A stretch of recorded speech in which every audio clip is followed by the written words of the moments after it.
Hey guys, King Bedhead here, going to talk you through upgrading my Akiri Fearless Voyager EDH deck from something kind of casual to something a little more competitive. Now, Akiri Fearless Voyager is one, a red and a white, 3/3 legendary core warrior. Whenever you attack with a creature with an equipment attached, you get to draw a card. You can pay a white to unattach an equipment from a creature you control with an equipment and make it indestructible instead. So as I talk through the upgrade process for this deck, basically what I'm going to do is I'm going to sort out the cards that are in there already, talk you through, what's relevant, kind of what the main strategies have been. Then I'm going to go back off camera, filter through my collection, try to find some stuff to throw in, and report back with what the changes are. So you can see I'm really getting my system started on screen for how I'm going to be sorting out this content, sorting out these cards throughout this piece of content, this video. Um, Basically, top left, we have creatures that care about artifacts or equipment. Middle top, we have creatures that are in the deck right now. Don't really care as much specifically about equipment or artifacts, and these are kind of like in the middle for, hey, do we keep them, do we not? Something like Sun Titan, EDH staple, that's sticking around. Something like that, hey, put some +1/+1s on combat, whatever, that can go. All right, so you can see on the bottom row, I've got the bottom left is basically utility, things that care about ramp or just some of the removal. Basically, all of my non-creature spells that aren't equipment. And then bottom middle is the all-important equipment.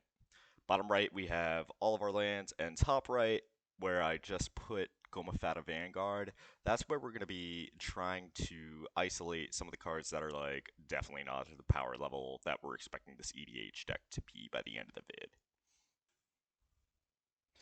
So you can see there's some stuff like Solar Blaze, that acts as mass removal, maybe not necessarily like the most efficient option. Here's Machinations. This is a cool enchantment I wanted to show off just because giving indestructible is very important here, and I think that little like ping from one ability is actually decent in, I don't know, my playgroups meta where I deal with a lot of 1/1 tokens. I think talking about playgroups is also a pretty important baseline to set as we're getting into like, what do we want this deck to be? I'm playing with, my friends, and I would say that they're generally casual collectors, which means that there is a kind of medium budget going into it. Like, we each might split a box or something when a set comes out, and obviously might be some great pulls coming out of there, might be some like not so great ones, but the big thing is that, you end up with a lot of variance between us, right? Depending on what those pulls look like.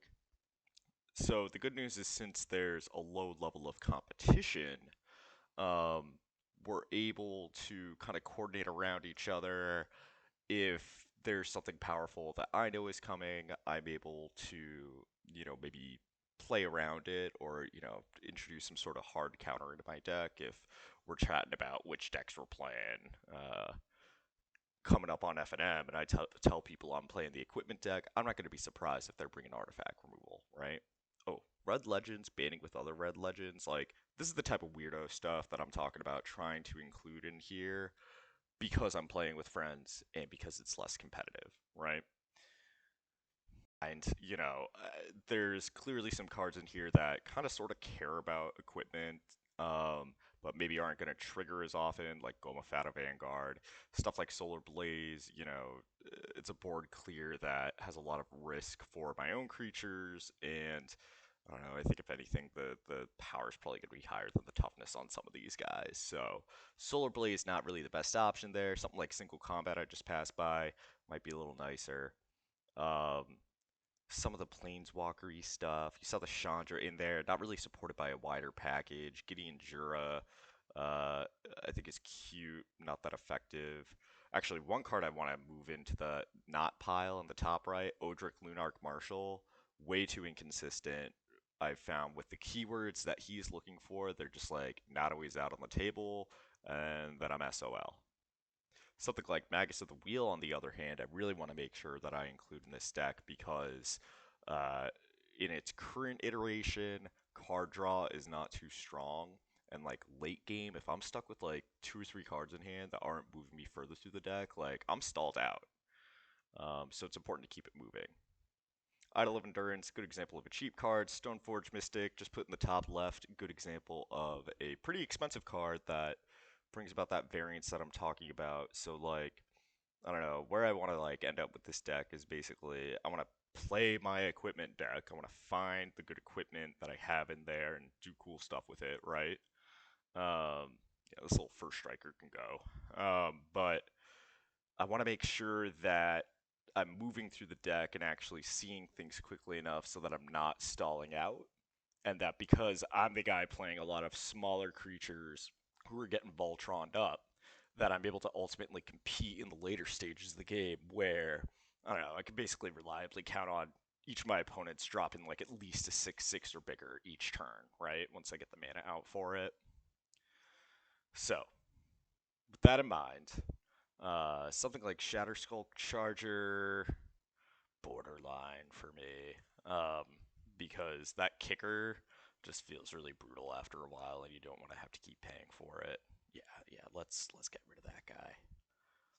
Return to the ranks, stuff that I'm bouncing back from the battlefield. That is going to be a huge deal for this deck because I basically need to swing every turn to get a lot of the attacking triggers that are in Boros, or just to, do commander damage, which when I've won in the past with this deck, I've won with commander damage. So I'm not necessarily sending Akiri to the graveyard for Return to the Ranks, but you can see, like, as I'm going through this, there's a ton of creatures with just, like, 2 power. And a lot of recursion, right? Like, Daring Archaeologist, perfect for grabbing any of these if they're removed as they go. I mean, there's a lot of like lower mana things like Swiftfoot Boots, Lightning Boots. Opponents hate seeing you easily give creatures haste, especially when they have as many attacking triggers as they do in this deck, and they're going to try to get rid of your equipment. So we really need to make sure that the recursion angle is thought out here. So I've got everything sorted out, just kind of flipping back through the piles, trying to get a sense of like, okay, what's here that I care about? What do I not care about? And you guys can get a sense of, kind of the spread. You can see there's a lot of, bigger spells that are not necessarily like on theme when we go through those extra non-creature spells. Um, when we go through these creatures that aren't exactly relevant, I think most of them, except for that Luminarch Aspirant at the bottom, have some sort of EDH relevance, so I don't necessarily hate them here, but something we're going to go back and take another look at. And going through the equipment relevant guys, I feel pretty good about that, right? Like, good spread of CMCs. So, I've gone off camera. I've grabbed a bunch of stuff I want to put in. Ragavan, that's a bomb. Esper Sentinel, that's a bomb. Kaldra Complete, not really as much as a bomb quite, but it's a huge equipment. This is a fetch land. That's good. Imperial Recruiter, more card draw. Ironcrag Feet, more ramp. Gisela, this is just nasty, evil, evil card to play to somebody. Um, I will say, you're seeing some of the secret layer cards as I'm going through this pile of cards I want to swap in. That is by design. EDH to me is definitely about having a pimp deck and, sharing with your friends the cool cards you collected. And you can see in here actually, like, there are certain cards that are just going to be like a straight visual upgrade in here as we go. So that's kind of fun. Let me start by counting out my lands here, because I know that's an easy way to just like go straight to upgrading that fetch and the Path of Ancestry be grabbed. And as I'm going through, I'm looking for like, what is the current situation with my dual lands? Do I already have anything like uh, that I'm forgetting, basically, that is already adding red and white? Um, and how is that going to impact where I'm putting this fetch? Although ultimately, uh, for all of the non-basic lands that I'm trying to put in today, I think I'm just going to take out basics because I didn't have anything too crazy going on the mana base in here with take one. So I'm going to speed the vid up a little bit just while I am counting out these lands, pulling out some basics to put these new non-basics in. Spectator Seeding, Path of Ancestry, the red-white Battle Bond land, and a fetch. Groovy. So, let's start getting into the gotta go pile. Shadow Skull Charger. Sir, not fast enough for this deck. You are getting replaced by the fastest boy in the West right now, Ragavan, Nimble Pilfer. That monkey, oof, got a buddy who did a mono red deck, just totally kicked my ass with it. The Keswick Trapper, was it just adding red? I don't need that. So I'm gonna flip through here. I really like that Gisela. The art's so cool. But, when I'm looking at replacing this creature that was kind of sort of helping my ramp, mm, I can't decide. So I'm going to put in my Armored Sky Hunter, which I know is replacing the non-full art version of that. That's just hanging out there. Actually, yeah, before I get too disorganized, I will go through and grab her out of there so I can get that Cat Knight out of its sleeve and basically just keep my 99 count good to go here. Um, yeah, part of the problem with upgrading decks for me is like I see stuff I want to throw in, I see stuff I want to pull out, and I end up with extra sleeves, and then I end up showing up pile shuffling my game because I'm a filthy degenerate, and finding out I only have like 96 cards in the deck. So don't be like me, be more organized. Hawkeye Tyrant, be like that card, do more damage. Next up on the chopping block, Odric, like I mentioned, too many qualifying conditions to get him to do anything useful. Let's find something that just has some straight up value. There's a big living weapon, so you're getting a germ when it comes in for 7 mana. And Culture Complete, reference to the original 3 cards in the Mirrodin block. They had one coming out each block to put together this fancy suit of armor. And I didn't have the money for that as a kid. I still don't really, so just need it all in one place. As for Sentinel, if you haven't heard, this is like the hot new like white. I don't know. I've heard people call it the white Ristic Study, right? So take that as you will, but pretty powerful, and I'm looking forward to asking my friends, do you want to pay the X? And watching their pissed off reactions. When I look through the utility stack, stuff like Lava Coil, probably not doing enough damage for the format, especially if I need to worry about exiling something that's like a 6/6, like an Uro, that I really don't want hanging out in a graveyard. Um, Return to the ranks, like we said, I think there's a lot of stuff that is 2 or less, but not quite enough to hit critical mass. And so we're just going to let that one go. Traneth Magistrate, I don't know, like, will my friends totally hate me if I play this card? These are things I really need to think about. I think I'm pulling it, and in its stead, I am going to put in one of my newer pulls from Modern Horizons 2, Imperial Recruiter. So it still kind of helps out with, hey, all my little guys, I need recursion, but this one is a tutor, not a after the fact, oh, you killed my thing, let me get it back now. Doomed Artisan technically deals with artifacts, but like, you know, who gives a shit about Sculpture Tribal? Not I. So we're gonna move on to something, more functional and like, I don't know, maybe I'll save it for like a very thematic artist deck or something like that. But Tashar is kind of a no-brainer for a deck that cares about casting a lot of equipment because those are historic spells, and I will be getting stuff back from the graveyard every turn with Tashar out. Not just one and done like Return to the Ranks, and not just disappointing and too infrequent like some of the other trigger cards we've seen. I'm thinking about this one, Blade Historian, over my Master Smith and Dorth Artificer friend because he's kind of a constant. But I do like that, obviously artificers always care about their artifacts. And That's giving me a little pause. But I'm getting to the point, as you can see, I'm like looking through these piles, like, what do I even cut at this point? Because, oh yeah, you. That's what I cut. Yeah, I mean, like, plus one's on combat, and it's a 1-1 to start. It's, that's way too slow for this format. Zorn, on the other hand, could be helpful. I don't know if I have a bunch of treasure generation. I'm gonna go back through right now and double check. Also, oof,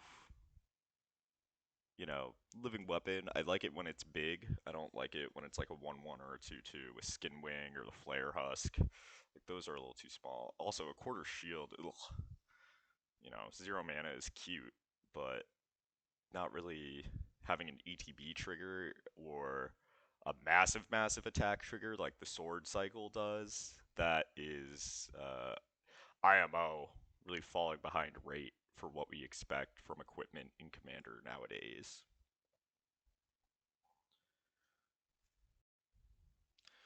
Helm of the Host, so this is an iconic piece of equipment. This kind of gets back to what I was saying about power level, though. Helm of the Host is very well known for basically enabling a lot of different infinite combos where you can make copies of creatures that are legendary, except now these copies aren't legendary, so you're getting them twice. I mean, there's some crazy stuff you can do with like having like 3 or 4 attack phases in a turn with like Mirag, Fury of Akum if you combo it with Helm of the Host. Um, Anybody that allows you to untap artifacts with Helm of the Host is really powerful because uh, it can essentially be an infinite combo enabler. Um, but I don't have any explicit infinite combos that I'm like gonna speak to today in this deck or that I'm really trying to build around right now because, like I said, I'm playing with my friends and that's just not really where our group is at. You can see I've put in some other stuff for the more recent sets, like um, the Archaeomancer's map. That's a huge piece of ramp now in red white. Boros Charm is like not really that powerful, but I feel like it's just like very thematic, very cool. I'm a Timmy, and I want to see someone be jealous of my secret layer drop card when I play. I'm going through the rest though, trying to figure out like what's really not it. Volcanic Geyser like has a lot of flexibility, even though it's got the 2 red requirement. Haphazard Bombardment, I don't know. This is like choose creatures at random. You can destroy them with this enchantment eventually, but it takes forever. And this was, I don't know, really more of a thematic card from Ixalan IMO to help support the pirates than anything I'd actually want to play in a deck. So if that's going to be the next pull, I don't know, COP green, pretty nasty, just like shutting down, my friend's green decks. The red white Deans.